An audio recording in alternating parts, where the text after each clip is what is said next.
Hello and welcome to Civil Services YouTube channel. Like, share and subscribe Civil Services YouTube channel.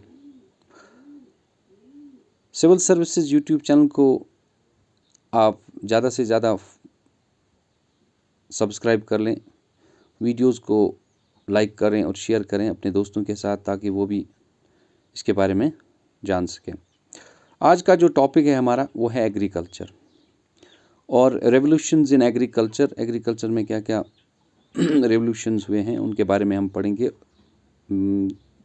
इसके बारे में हम very short answer type questions पढ़ेंगे और पहला क्वेश्चन लेते हैं, what was the agricultural revolution. Agricultural revolution क्या था? The agricultural revolution was an unprecedented increase in agricultural production in Britain between the mid 17th and late 19th centuries. It preceded the Industrial Revolution and is often considered one of its causes.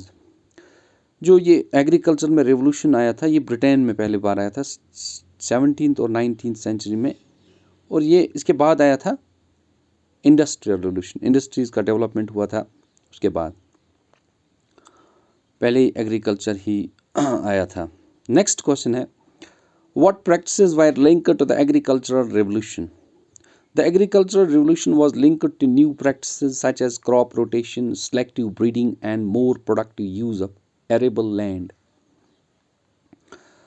Agriculture revolution जो है ये crop rotation पे based है, selective breeding है और more productive use, जो land usable है for agriculture purpose के लिए, उनके मुतलिक है ये। इसमें क्रॉप रोटेशन, आप एक क्रॉप को एक साल, दूसरे क्रॉप को दूसरे साल, ऐसे ही मतलब क्रॉप को रोटेट करना है ऑल्टरनेट बेसिस पे। अगर आज वीट लगाया फिर और कुछ। नेक्स्ट है क्रॉप रोटेशन के मतलब कि what is crop rotation? Crop rotation is the practice of growing different types of crops in the same year in sequential seasons to improve soil fertility and reduce fallow periods. इस crop rotation में क्या होता है, हम different types of crops मतलब लगाते हैं एक ही साल में, और इससे क्या होता है सॉइल फर्टिलिटी इंक्रीज, जरखेज़ी ज़्यादा होती है, और फैलो पीरियड्स, फैलो को मतलब मानते हैं कि किसी ज़मीन को खुला छोड़ते हैं, इसमें कोई खेती नहीं करते हैं, वो रिड्यूस होता है इससे ताकि सॉइल फर्टिलिटी बरकरार रहे। नेक्स्ट क्वेश्चन है, what impact did the agricultural revolution have on population growth? Population growth पे एग्रीकल्चर रेवोल्यूशन का क्या असर पड़ा? The increase in food supply contributed to rapid population growth in England and Wales from 5.5 million in 1700 to over 9 million by 1801। जितना ज़्यादा food supply ज़्यादा हुआ उतनी ही पॉपुलेशन ग्रोथ भी बढ़ गई इंग्लैंड और वेल्स में। पहले 5.5 मिलियन थे, अब 9 मिलियन हो गए हैं 1700 से लेकर 1801 तक, पॉपुलेशन ग्रोथ ज़्यादा हुई है। नेक्स्ट है, how did the agricultural revolution contribute to the industrial revolution? Industry को कैसे इससे फ़ायदा मिला? वो by increasing productivity and freeing up labour, the agricultural revolution provided a foundation for industrialisation. इसने बुनियाद बना ली है इंडस्ट्रीज़ के लिए, क्योंकि इंक्रीज प्रोडक्शन हुई, लेबर फ्री अप हुआ, तो इंडस्ट्री को बनाने के लिए यही सब तो चाहिए, लेबर होना चाहिए ऑब्वियसली। जितना ज़्यादा मतलब गोज़ा मिलता है उससे ज़्यादा ही लेबर मिलते हैं। What is enclosure? Enclosure was the process that ended traditional rights on common land and restricted land use to property owners. Enclosure था, इसने ट्रेडिशनल राइट्स जो लैंड पे थे वो ख़त्म किए और रिस्ट्रिक्ट किया कि लैंड यूज सिर्फ प्रॉपर्टी ओनर्स ही कर सकते हैं। नेक्स्ट क्वेश्चन है, what was the general enclosure act of 1801? It was an early English law that sanctioned the practice of enclosure. ये लाया गया ही था 1801 में, इसीलिए कि ताकि इनक्लोजर जो ट्रेडिशनल कॉमन राइट्स हैं वो ख़त्म किए जाए।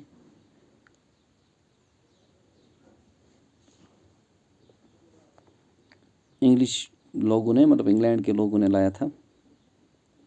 नेक्स्ट क्वेश्चन है, which crops were central to the green revolution?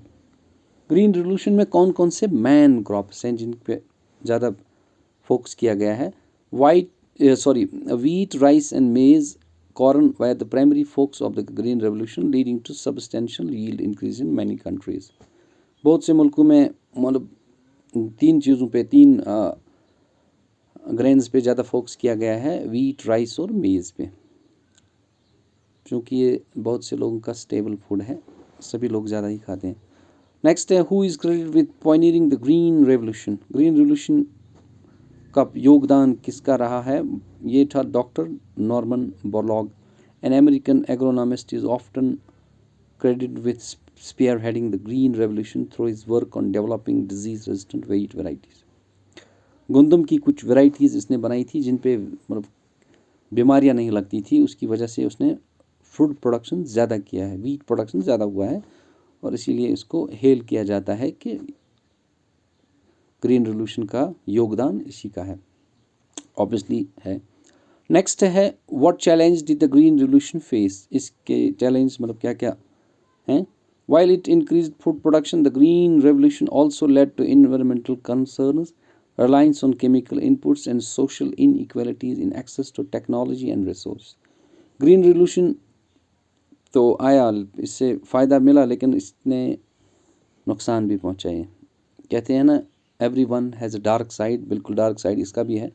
इसने इन्वायरमेंट में बहुत सी प्रॉब्लम्स की, हमें केमिकल खादें जो ज़्यादा हैं वो हमने यूज़ की, और social inequalities in access to technology, जो अमीर है वो टेक्नोलॉजी इस्तेमाल कर सकते हैं, रिसोर्स इस्तेमाल कर सकें ताकि ज़्यादा प्रोडक्शन हो जाए, ऑब्वियसली वो ख़रीद सकते हैं।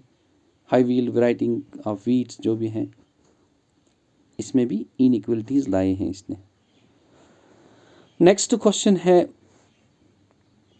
What is the blue revolution? Blue revolution क्या है? The blue revolution refers to the modernization and expansion of aquaculture, fish farming and fisheries. It aims to enhance seafood production and improve livelihoods in coastal and freshwater regions. Blue revolution है fish के मतलब, यहाँ aquaculture के मतलब, aqua जो मछलियाँ वगैरह पालते हैं या जो भी सी फूड्स हैं उनके मतलब है। और भारत में इंदिरा गांधी ने ये स्टेप उठाया था ब्लू रेवोल्यूशन के लिए, उसे इस बात पर हेल किया जाता है।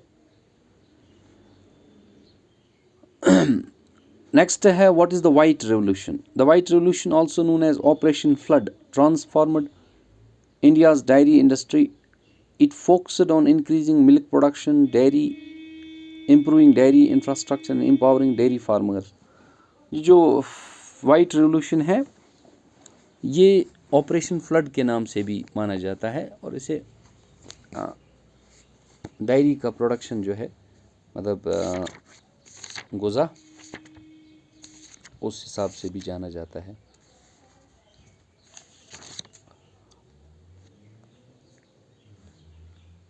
और ये 1970 में किया गया था भारत में, ऑपरेशन फ्लड के नाम से।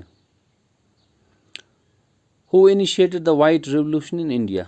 बिल्कुल, वाइट रेवोल्यूशन भारत में किसने इनिशिएट किया? Doctor Verghese Kurien, the father of the white revolution, played a crucial role in organizing dairy cooperatives and promoting milk production across India.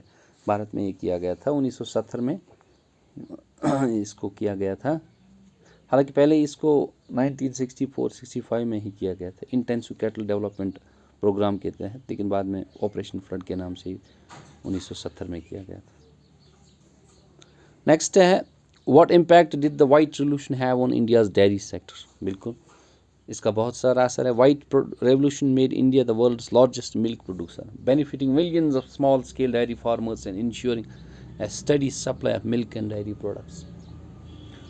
इसने भारत को मतलब मिल्क प्रोड्यूसर, दुनिया का बड़ा लार्जेस्ट प्रोड्यूसर बनाया, ताकि जो स्मॉल स्केल फार्मर्स हैं जिनकी मतलब 2-4 गायें हैं या कम गायें हैं, उससे ज़्यादा भी हो, ताकि उनका जो मिल्क है जो वो प्रोड्यूस करते हैं वो बिक जाएं और सप्लाई ऑफ मिल्क और डेयरी प्रोडक्ट्स कंटिन्यू रहे।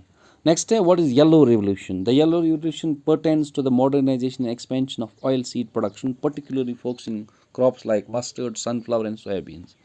It aims to enhance oilseed yields and reduce dependence on imports. Yellow जो है ये ऑयल सीड्स के लिए, तेल जो हम खाते हैं वही उस पे, और ये किन किन क्रॉप्स को फोकस करता है? मस्टर्ड, सनफ्लावर है, सोयाबीन्स, इनसे तेल निकलता है। और ताकि जो भारत दूसरे मुल्कों से इंपोर्ट करता था तेल, उसकी डिपेंडेंसी कम हो जाए, इस पर निर्भरता ख़त्म हो जाए, डिपेंडेंसी ख़त्म हो जाए। नेक्स्ट है what is the brown revolution? The brown revolution refers to advancement in the production and utilization of non conventional resources such as cocoa, spice and medicinal plants. It aims to promote sustainable practice and economic growth. Brown revolution बात करता है non conventional resources की production and utilisation. मिसाल के तौर पे spices हैं, Coca है, मेडिसिनल प्लांट्स हैं। और ये बात करता है sustainable practice and economic growth को प्रमोट करने के लिए। और भारत स्पाइसेस के मामले में ये भी लीडिंग प्रोड्यूसर में आता है, और गार्डन सिटी बोलते हैं केरला को। नेक्स्ट है कुछ इंपॉर्टेंट पॉइंट्स। गोल्डन रिवोल्यूशन है हॉर्टिकल्चर एंड हनी प्रोडक्शन के मुतल्लिक। ब्लू रिवोल्यूशन है fish and aquaculture. Red revolution है meat and tomato. Brown revolution है sustainable agriculture and soil health के मुतल्लिक। आपको मैं बताता चलूँ कि पिंक रिवोल्यूशन जो है वो भी, पिंक रिवोल्यूशन जो है वो है श्रिम्प, मीट, ऑनियन, मेडिसिन के मुतल्लिक भी है वो भी। और आपको बताता चलूँ जो गोल्डन फाइबर रिवोल्यूशन है वो है जूट। नेक्स्ट है ग्रे रिवोल्यूशन, ये है फर्टिलाइजेशन सेक्टर। वाइट रिवोल्यूशन है milk and dairy products. Silver revolution है एग प्रोडक्शन। सर्कुलर रिवोल्यूशन है पोटैटो। ब्लैक रिवोल्यूशन है पेट्रोलियम प्रोडक्शन जो है। और सिल्वर फाइबर रिवोल्यूशन है कॉटन।